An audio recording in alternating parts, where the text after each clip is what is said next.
Now on CoastTV News. On to the House. The Delaware Senate passes a bill to override Sussex County's denial of a U.S. wind substation. Bridge fixes. 2 aging Milford bridges are finally set for replacement. What's planned for 2027? And kids coming. Milford approves red light cameras for dangerous intersections. This is CoastTV News at 11.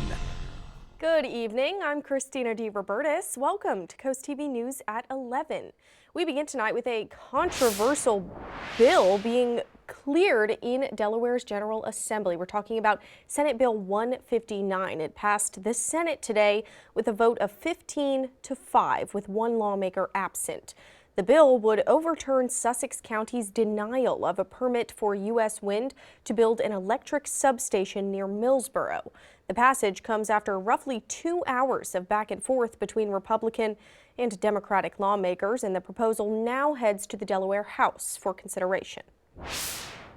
New tonight, a Milton man is behind bars. He's accused of repeatedly sexually abusing a child over several years. Lewis police say 50-year-old Kevin Boyer was arrested on June 6th following a month-long investigation. He's charged with multiple felonies for alleged abuse that took place between 2016 and 2021, when the victim was between 7 and 12 years old. Boyer being held on a more than $2,000 bail. We're going to take a live look outside now into the Lewis area and turn things over to our First Alert Chief Meteorologist, Paul Williams, with a check on the weather. Good evening, Paul. Good evening to you, Christina. And right now we're taking a look at Ocean City at this present time and what's happening with our Gateway Subaru camera. We're looking at it continue to stay, well, a little on the cloudy side. We're looking at temperature staying in the low 70s at this present time, and that's where we'll actually stay. I want to remind you that for those of you who are at the umbrella giveaway, Jody Shifley of Millsboro, that's actually our winner for today, and you can keep up with your forecast by calling our weather line 443-880-9100. As far as our forecast is concerned here, we are expecting and we are anticipating that we're going to get a chance to enjoy some warmer than usual weather. In fact, as you take a look at the trending for right now, we are actually expecting for the trend to continue to bring about even more in the way of above normal temperatures for the next few days, and for the next 2 days. That's where we're going to actually lean towards, Christina. All right, thank you, Paul. Now to a story we have been closely following here at Coast TV. Today, another day in the legislative session, and District 20 Representative Stell Parker Selby is still absent. Parker Selby, who represents roughly 23,000 registered voters in Lewis, Milton, and Harbison, has missed every single House vote this year. That's 101 votes as of today. Sources confirmed to Coast TV that Parker Selby had a major stroke this winter. Her office has yet to return our calls for comment. And this does bring us to our Coast TV poll tonight. We want to know what you think should happen to Stell Parker Selby's seat in the House. Looking at the updated results now, you can see 56% say she should resign, 15% say the House should remove her, just 1% say the governor should get involved, 28% though say wait for her return. And if you haven't voted yet, you still can. Just go to coasttv.com or use our mobile app. Well, this busy Milton intersection has been the talk of the town since Friday, the corner of Mulberry Street and Route 16. It's where a deadly car accident has locals now questioning when they might see a traffic signal there. But as Coast TV reporter Zakia Jennings shows us, DelDOT says it's been in the works for months. Watch as a car on Mulberry Street tries to make a right turn onto Route 16. The driver has to pull almost the entire car past the white stop line just to see if it's safe to go. That's one of the most dangerous intersections around in this area right here. It's why locals like Michael Ostinato say this crossroads needs something more than just a four-way stop. Traffic light would be great. DelDOT tells Coast TV that a traffic signal is planned. They say, quote, there was extended utility work needed, and now we will be moving forward with completing the project. But longtime Miltonian Russell McCabe says he's not sure it's the perfect solution to decrease accidents in that area, and wonders how a traffic signal would work with another light just a stone's throw away. The last thing I would think that they would want to do in the summertime, certainly, is have both lights working at the same time. Certainly, there'd have to be a way to stagger them, but I'm not sure that a traffic light is the solution. Traffic changes planned in Milton as safety concerns linger on the corner of Mulberry Street and Route 16. That was Zakia Jennings reporting, and DelDOT tells us they don't yet have a timeline of installation for that stoplight. And now we'll go to Milford, where there's also talk about traffic lights, this time to install new red light cameras. This comes after DelDOT found multiple intersections in the city to be considered high crash areas. So that includes the intersection of North Washington Street and Route 14. DelDOT says 50 people ran red lights there in just 16 hours. The intersection is in the heart of downtown. It's right next to the Senior Center. Also, one of the other high crash areas is Route 13 and Airport Road. Today, we saw several cars out there running red lights. DelDOT says they recorded 62 violations there, also in a 16-hour period. And the same at the intersection of Route 14 and Route 113. The most violations there, 129 in a 16-hour period. Some locals we spoke with say they think cameras are a good idea. Especially in the summertime, you could use those lights because when the traffic gets bad in the summer, some people don't have the common sense not to block the cross traffic going out. Now, DelDOT says based on the number of violations found at different intersections, some would have red light cameras in all 4 directions. Others would only have it going in 2 directions. And staying in Milford, 2 aging bridges in the city are set for replacement. Today, DelDOT hosted a workshop about those projects, and CoastTV photojournalist Matt Hipsman is going to take us there and show us how community members feel about the upgrades. So the workshop's about 2 structures that are located in downtown Milford, Bridge 2-503 and 504. They have been deemed by our inspection team to state of need of repair. So through the investigation, we've actually determined that we're just going to replace the structures and improve what's there. I notice as cars go by that the bridge is total collapsing and it's broken all apart and all. It's badly need replacing. I feel the safety of a lot of people that's coming across this bridge, and one day it might happen to fall in. So they really need to replace this bridge and get it fixed. Knowing more about the condition of the land near the river there is very important. There's a lot of water incursion issues that you have to think about. If this bridge happened to totally collapse, which if you had a picture of this, you can see it's cracking all over the place. This bridge's been here ever since I was born, and I'm 64 years old. So, you know, it's about time for another one. It was a very useful meeting to have. Glad the DelDOT extended the invitation to people in the surrounding area to come talk about what they're doing. Have this workshop in person, and then we're holding a 7-day question period. Well, really more of like a survey response for people to provide additional feedback online on our websites, and that's all in the flyer, and that was mailed out.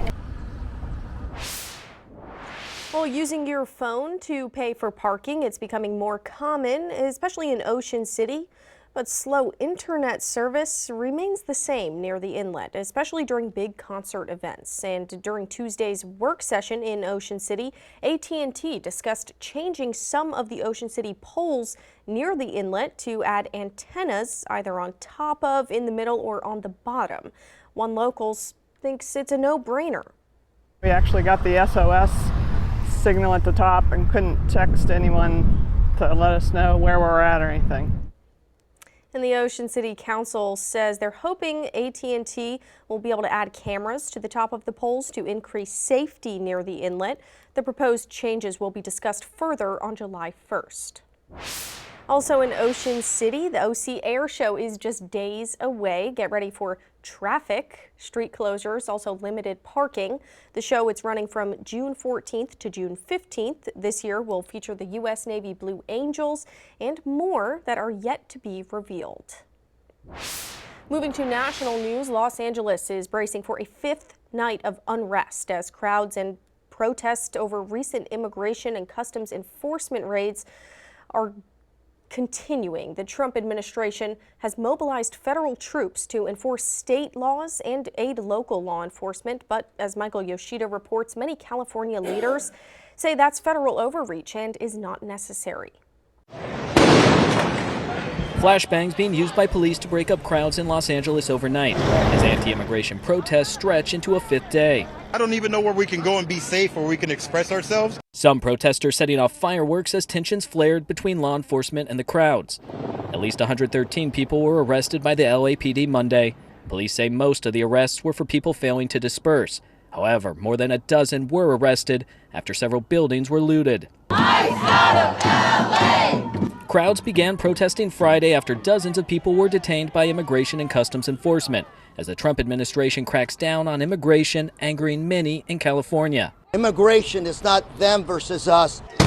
As police clash with protesters, a political fight is also playing out between California leaders and President Donald Trump over the White House's decision to activate the Marines and mobilize an additional 2,000 National Guard members Monday, doubling the initial deployment. If we didn't get involved, right now, Los Angeles would be burning. California's governor and the LA mayor calling it a federal overreach. People have asked me, what are the Marines going to do when they get here? That's a good question. I have no idea.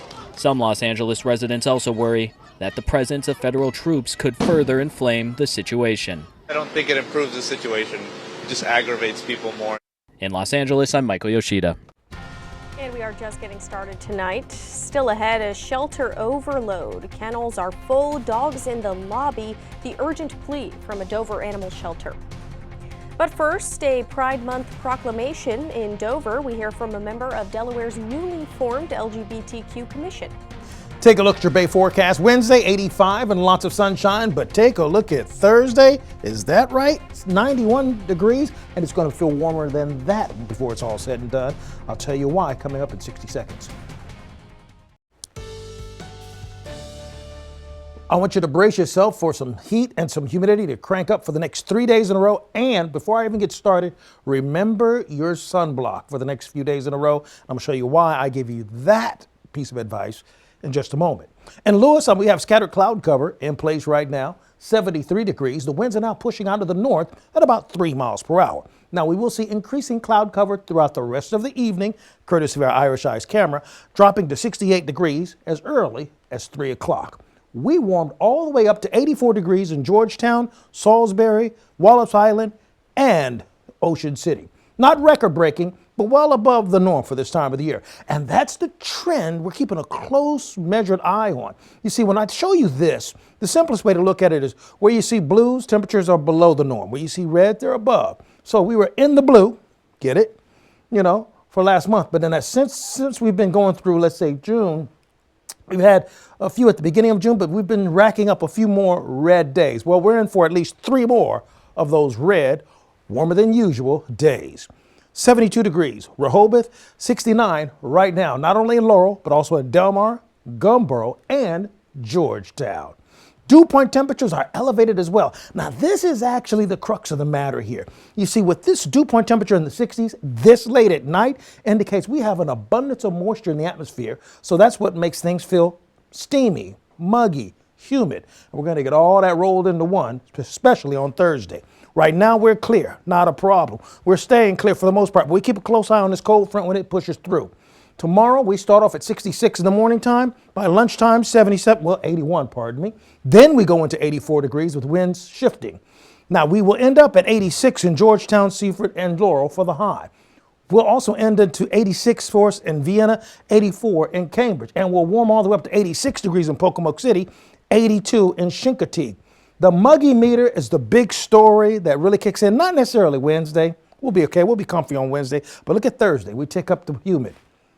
And then Friday, we go up to very humid. And then Saturday, we might actually touch miserable because the dew point temperature is expected to be in the 70s. When the dew point temperature is that high, anything goes. Hot shower just jumping off for no reason, just to have an attitude, so to speak. So take a look at Thursday. We're looking at 7 in the morning, 71. Then we warm to 88, 89, near 90 degrees throughout the afternoon hours. And we're looking for basically the same situation for Thursday. Look at those temperatures climbing well into the 80s, and then 89 actually is where we're going to end up. So it's really nice. And last thing before we wrap this thing up, remember I talked about you needing that sunblock? 9, 9, and 9, very high. UV index, brace yourself, protect yourself. Here's a look at your extended forecast. Thank you again, Paul. Well, Delaware marked Pride Month today with a flag-raising ceremony at Legislative Hall. During the event, Governor Meyer presented a proclamation officially recognizing June 2025 as Pride Month across the state. Advocates and state leaders say this year's celebration is especially meaningful as LGBTQ+ communities continue to face growing challenges from Washington and across the country. They say flying the pride flag at the Capitol sends a strong message of visibility, inclusion, and support.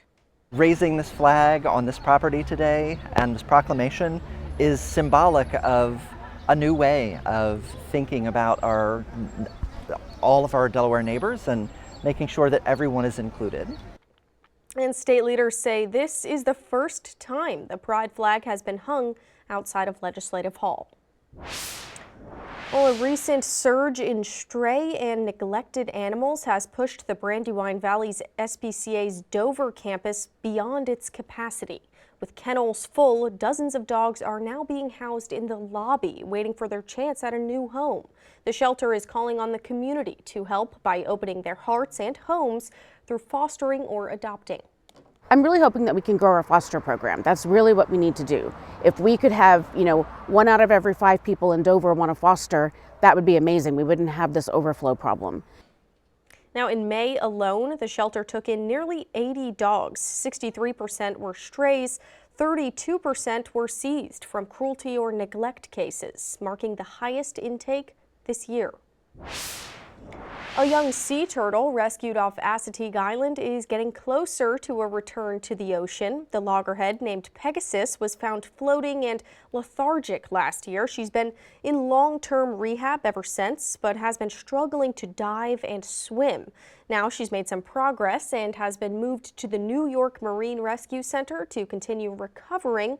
Crews are hoping she will have some extra space there and be able to build up her strength and get ready for release back into the wild. Coming up, network strain. The AI boom is here, but can our internet infrastructure handle it? In business news, AMC customers will have extra time to go to the lobby for some popcorn, candy, and drinks because starting next month, the theater chain says it will show more advertisements prior to the start of a film.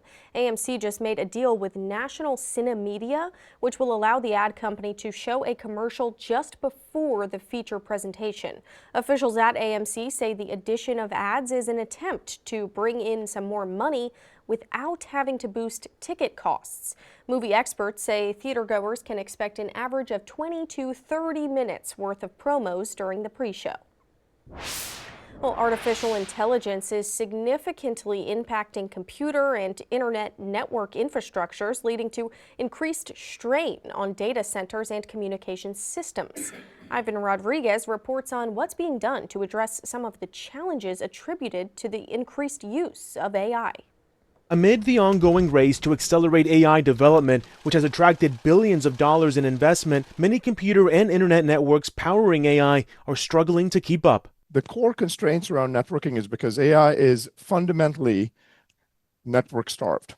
G2 Patel says some of the constraints include bandwidth demands, energy consumption, and safety and security. If you imagine what the world would look like if we didn't have these infrastructure constraints, you would actually be moving at an even faster pace with AI than what we are right now. Patel says new networks are rolling out to handle AI's needs. In the meantime, he believes it's equally important to focus on outdated networks since they pose safety and security risks, including cyber attacks, data breaches, and outages. The outdated networks need to be patched, they need to be updated, they need to be refreshed on a regular basis. 97% of IT leaders surveyed see modernizing networks as crucial to deploying AI, according to Cisco research. Cisco says that CEOs and IT leaders believe improved infrastructure could add value to businesses by driving revenue and providing cost savings. There's only going to be 2 kinds of companies in the world. Companies that are very dexterous with the use of AI and companies that really struggle for relevance.